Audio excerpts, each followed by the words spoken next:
My name is Jimmy. What's up, you guys?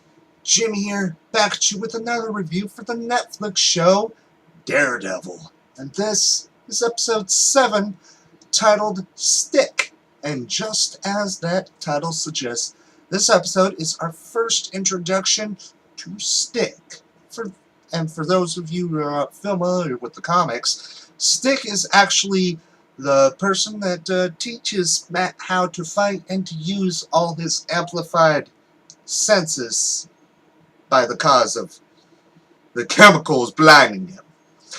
But yeah, but he both appears in both flashbacks and in present day Hell's Kitchen.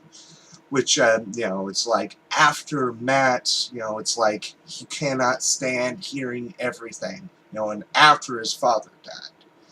So, he comes there, and I guess he's wanting to make a soldier out of him, which he first kind of shows him how to use those different senses, like smell and hearing, because he shows him an ice cream cone, telling him what he smells, like specific different things, like what ingredients are in there, what process to go through, because he went all out. He's like, I even smell the dirt on the guy's hands that gave us this, and he was guarding me this morning.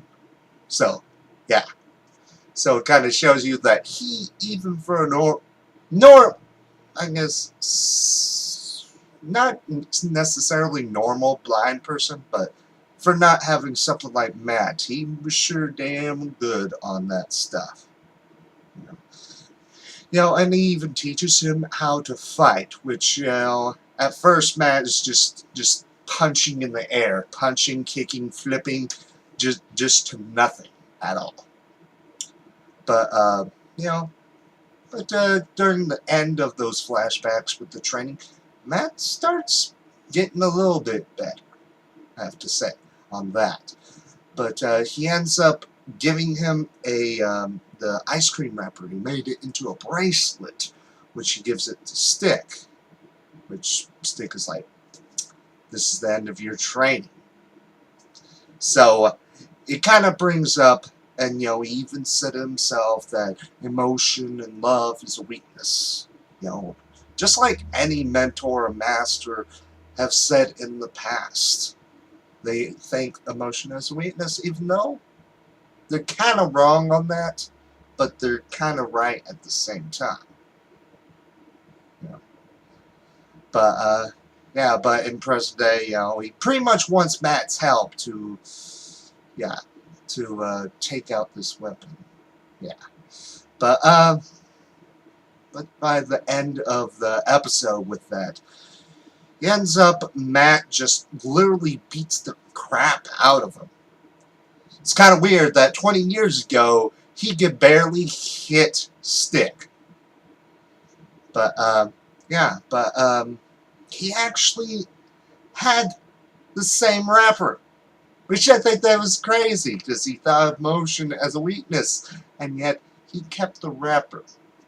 Which I'm thinking the reason why he said that is for himself, not for Matt.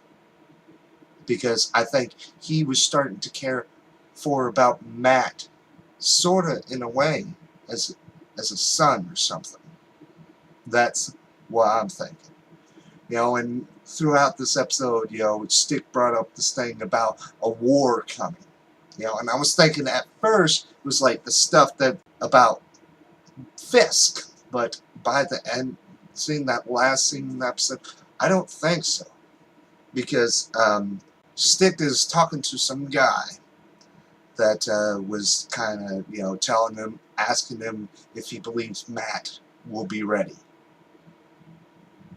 Which I'm thinking, and I'm probably going to be right about this, I think this is sort of becoming a setup for the Defenders, which is like where all these Netflix shows are going to team up and form a new team. That's what I'm thinking. That's probably it. But overall, this was a very dang cool episode. Probably the one episode I've been looking forward to watching. Because, I mean, if you know Daredevil, you know about Stick. He may be a douchebag, but, he was sort of a douchebag for the right reasons. Just like with any master or mentor. But, I'm just looking forward to seeing not only where the rest of this season goes, but to this war. Maybe we'll see hints. Maybe we'll see hint, if my prediction is correct, maybe we'll see hints on the other Netflix shows. Which there would have to be in some way for the fact of them all teaming up and becoming defenders. So, but that's pretty much it on my thoughts on the episode. Let me know yours down in the comments below. And also, if you have any predictions on this war or who that man is. Because he did not look any older than Stick himself. But he sure had a ton of scars on his back. And, also, Free Comic Book Day is coming up on May 2nd.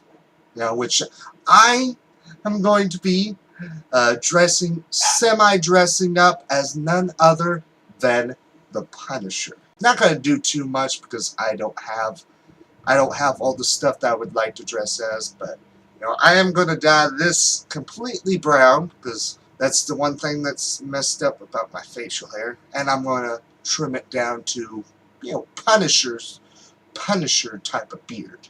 But yeah, but you could check out my other reviews for the show and for the other shows I review, like The Flash, Arrow, and Gotham, and all that good stuff. And as always, my name is Jimmy, and until next time, bye.